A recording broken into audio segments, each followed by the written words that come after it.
there are the Buddhists, they are also vegetarian. According to Buddhist principle, nowadays everything has deteriorated. But Lord Buddha's propaganda was to make the rascals at least to stop animal killing. Ahimsa paramo dharma. Lord Buddha's appearance is described in the ЩrīmadBhāgavatam and many Vedic literatures. Suvarna Banik, he came to cheat the demons. The demons, he made such a policy that the demons were cheated. How he was cheated? The demons were against God. They don't believe in God. So Lord Buddha propagated, yes, there is no God. But what I say, you follow. Yes, sir. But he is God. This is cheating. Yes. They do not believe in God, but they believe in Buddha, and Buddha is God. Kesavadhita Buddha Sarira Jaya Jagadisa Hare. So that is the difference between a demon and a devotee. They do not believe in God, but they believe in Buddha, and Buddha is God. Kesavadhita Buddha Sarira Jaya Jagadisa Hare. So that is the difference between a demon and a devotee. A devotee sees that how Krishna, Kesava is teaching these rascals. The devotee can understand. But the demons, they think, so we have got a nice leader. He does not believe in God.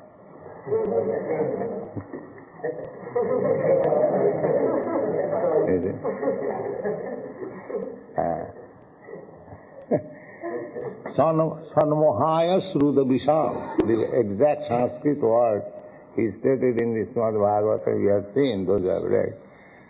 Sanmohaya, for bewildering. Surad Visham. Surad Visham means persons who are envious of the Vaishnavas. The atheist class, demons, they are always envious of the devotees. That is the law of nature. You see, this father became an enemy of a 5-year-old son.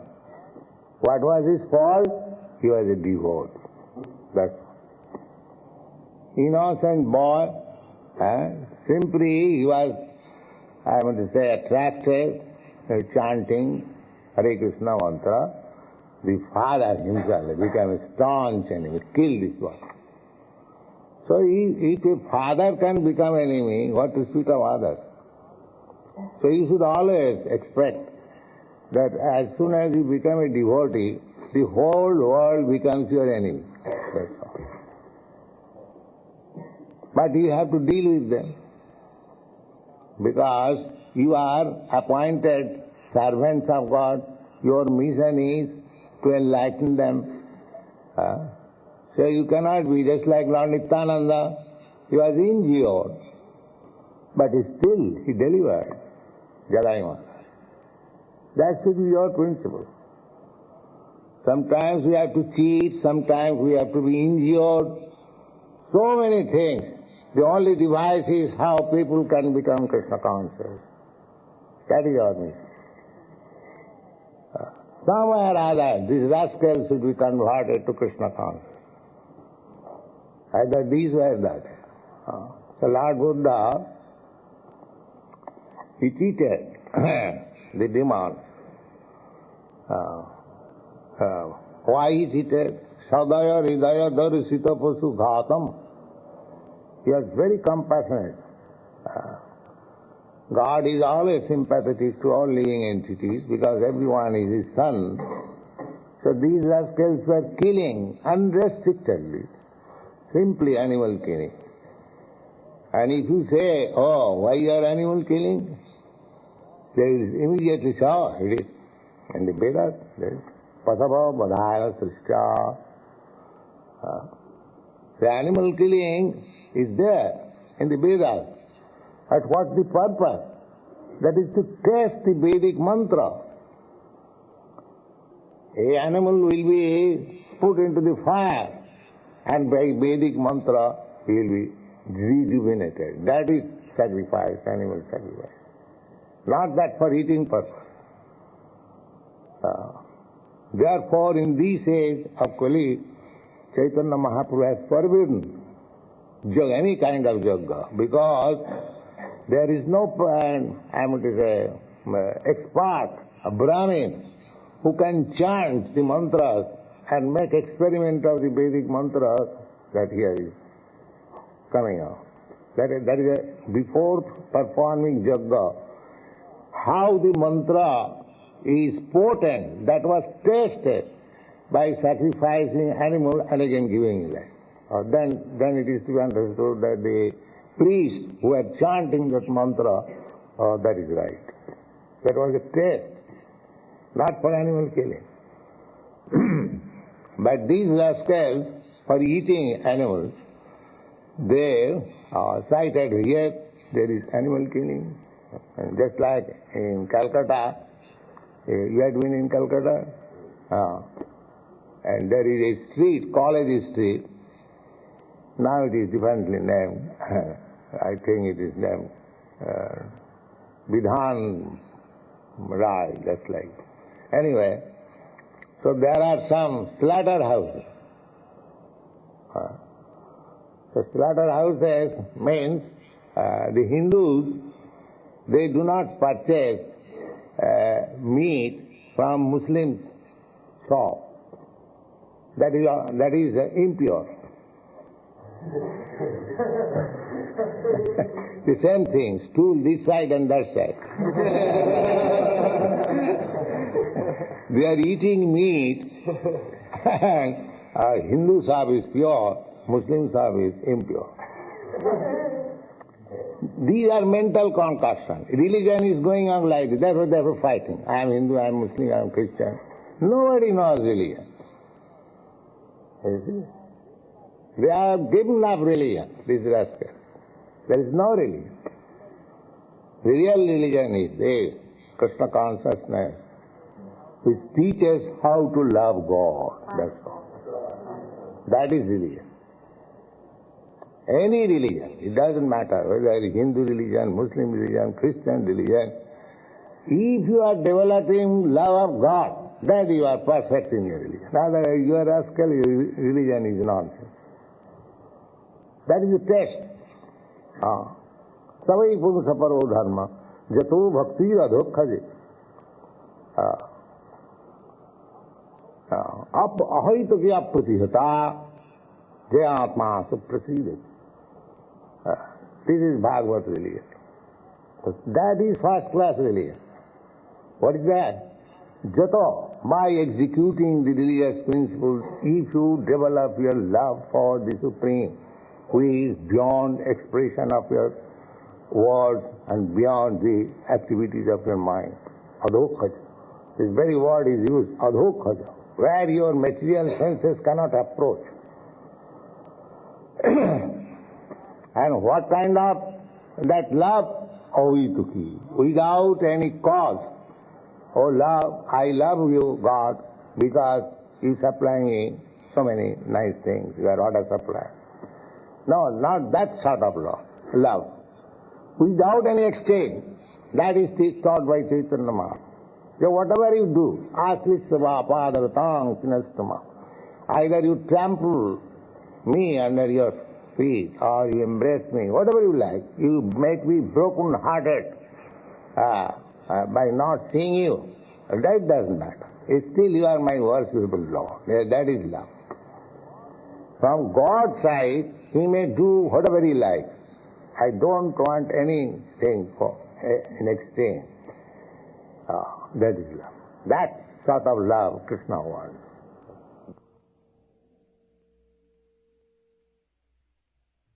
Next is a class on the Щrīಈśopaniṣad, mantra number 1, given by His Divine Grace A.C. Bhaktivedanta Swami Prabhupada, recorded in May of 1970 in Los Angeles. In the Bhagavad Gita, the Lord directly states that He accepts vegetable foodstuffs from the hands of a pure devotee. Therefore, a human being should not only become a strict vegetarian, but he should also become a devotee of the Lord and offer to the Lord all his food, and only then partake of the prasadam, or mercy, of God. Such a devotee can properly discharge the duty of human life. Those who do not do so are eating only sins, and thus will be subjected to the different types of distress which are the result of the various sins. Yeah, this is stated in the Bhagavad Gita, 4th chapter. Jagyasishtasino santa muchyante sarva kilmise. This conditioned life is so situated that in every step we are committing some sins. In every step. Without knowing, ignorance, because we are born ignorant. The Bhagavad says, parabhavastavat abodhajat. Abodhajat means every living entity is born fool. Therefore, there are so many educational institutions. If the man born maybe in very high family or in high nation, but he is a fool. Otherwise, what is the necessity of so many educational institutions? It is a fact. So, that foolishness, when it is come to light, that is stated in the ЩrīmadBhāgavatam. Parabhavastavat abodhajata javanna jigyāsatayātma tatyam. This foolishness will continue so long as he does not come to the platform of understanding self-realization. Otherwise, all these universities and institutions for imparting knowledge, they are continuation of that same ignorance and foolishness. Unless one comes to the point of understanding what I am, what is God, what is this world, what is my relationship, unless these questions come into one's heart and there is no proper answer, he continues to be foolish like animals and is subjected to different species of life, transmigration from one body to another. This is ignorance. So this is a very risky civilization. I may feel very comfortable that I am a spiritual master, or you may think very comfortable, I am born of a very rich nation, America. But this status of my life is temporary. I will have to change. I will have to change. So if I do not change for the better, then my life is very risky. Suppose a healthy man, if he is in the society of contamination, is it not his life is very risky? He may be contaminated and infected by disease any moment. So, this ignorance should be dissipated. Here it is said that such a devotee can properly discharge the duty of human life. Those who do not do so are eating only sins. Bhunjante te abhanga papam, je pachanti atmakaranat. Anyone who is cooking for himself. The difference between of cooking here in this temple and in ordinary house is that in ordinary house they are cooking scenes. The cooking, it appears that the same. These people are also cooking. But this cooking and that cooking is different. Here there is no scene. Because it is being cooked for Krishna. Jagyat. karma annatra, beyond this field of activities, Krishna consciousness, everything you are doing, pious or impious, you have become implicated with the laws of nature. Generally, you are being implicated in sinful activities, generally. And those who are little more cautious, they avoid sinful activities, they act pious activities, but even there is pious activities, he is implicated. This I have explained several times, that if a man is pious, he has to take his birth in rich family, a very aristocratic family, rich family. He may become next life very learned, scholar, very beautiful.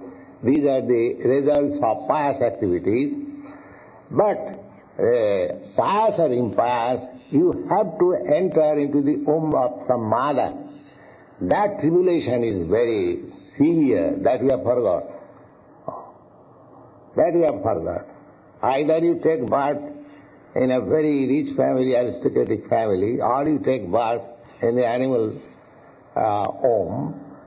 So the pangs of birth, death, disease and old age will continue.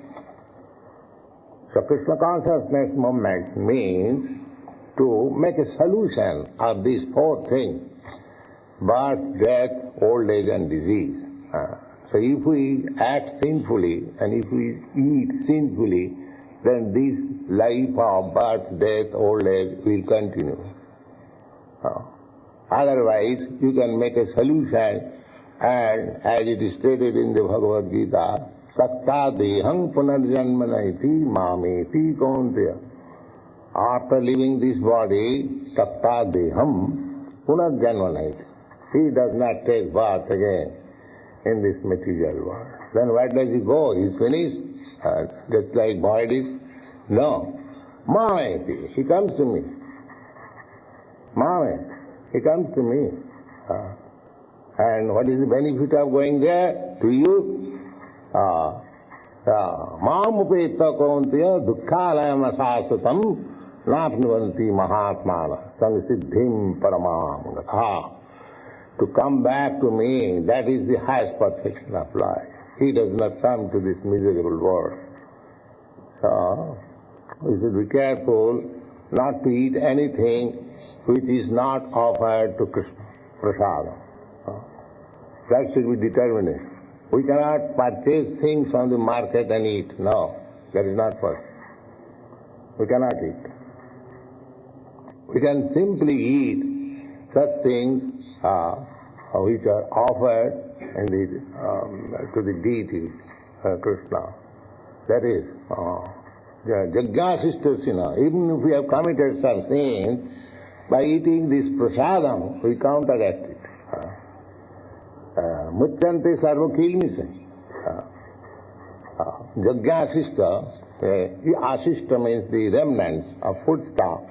After offering yajna, if one eats, then mucchante sarvakilmise, because our life is sinful, so we become freed from the sinful activities. How it is? That is also stated in the Bhagavad Gita. The aham tang sarvapapi brahmakkhaisya. If you surrender unto me, then I will give you protection from all sinful reactions. So if you make it a vow that I shall not eat anything which is not offered to Krishna, that means it is a surrender. You surrender to Krishna, my dear Lord, I shall not eat anything which is not offered to you. That's vow. That vow is surrender. And because there is surrender, you are protected from the sinful reaction.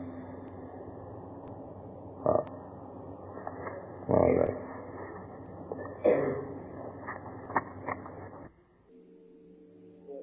On page 16, the last sentence in the second paragraph says, therefore, in order to save themselves, both must follow the instruction of Щrīīśopaniṣad and thus bring peace to the world. Next paragraph. Human beings are not meant for quarreling like cats and dogs. They must be intelligent enough to realize the importance of human life and to realize the aim of human life. The Vedic literature is meant for humanity and not for the cats and dogs. Cats and dogs can kill other animals for food, and for that there is no question of sin on their part. But if a man kills an animal for the satisfaction of his uncontrolled taste buds, he is responsible for breaking the laws of nature, and therefore he must be punished. Yes, this is the responsibility of human life.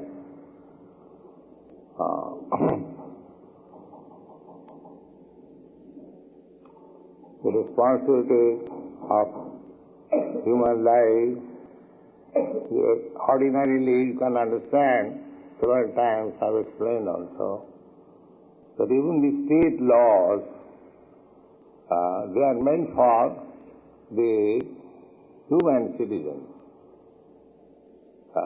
If a cat or a dog transgresses the law, there is no punishment or no arrest. Just like on the road, the direction is that when there is red light, you must stop your car. But if your dog passes in spite of the red light, he is not punishable because it is animal. Therefore, human life has got a very great responsibility. If you do not execute that responsibility, then by the laws of nature, again you are put into the cycle of cats and dogs.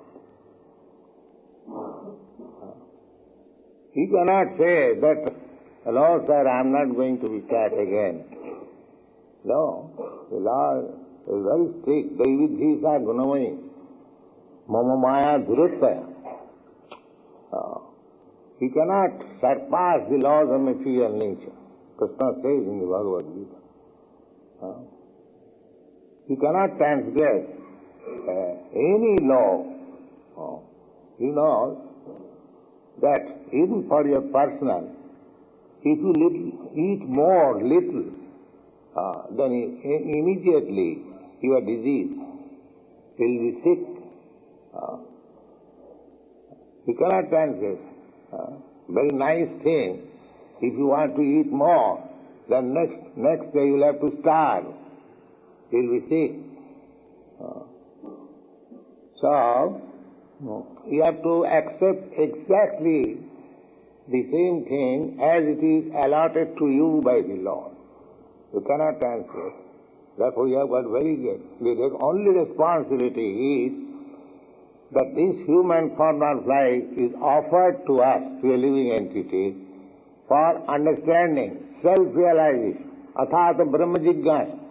This is the Vedanta Sutra. Now this is the time for self-realization.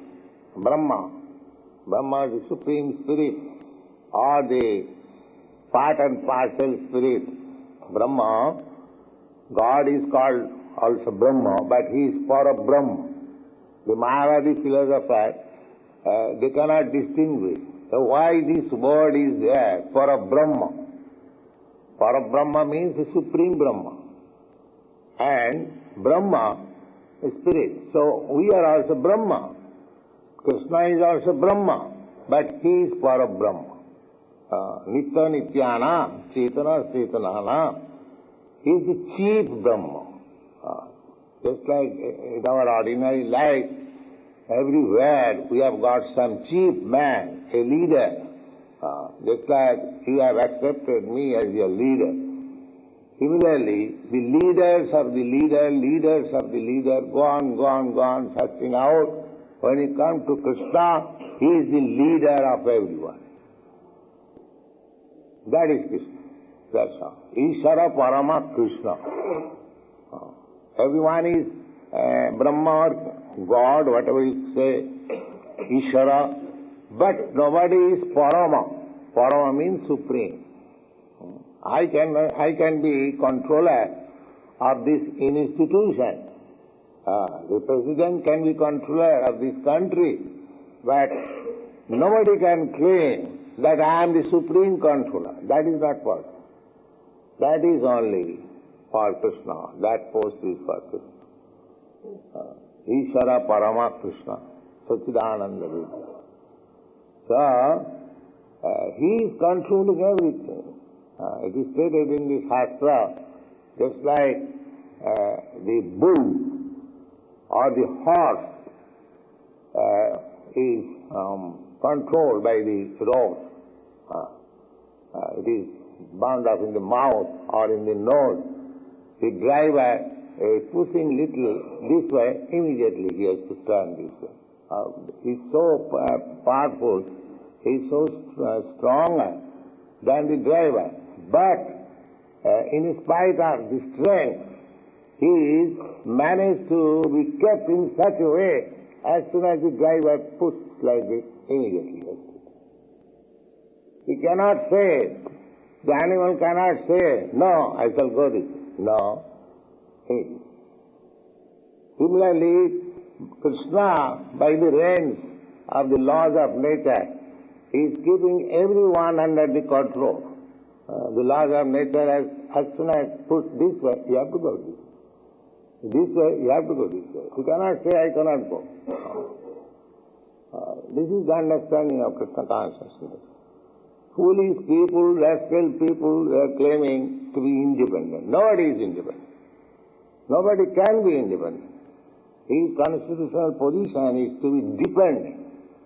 But if he keeps himself dependent under Krishna, then he is happy. Otherwise, he will have to be dependent of Maya and suffer.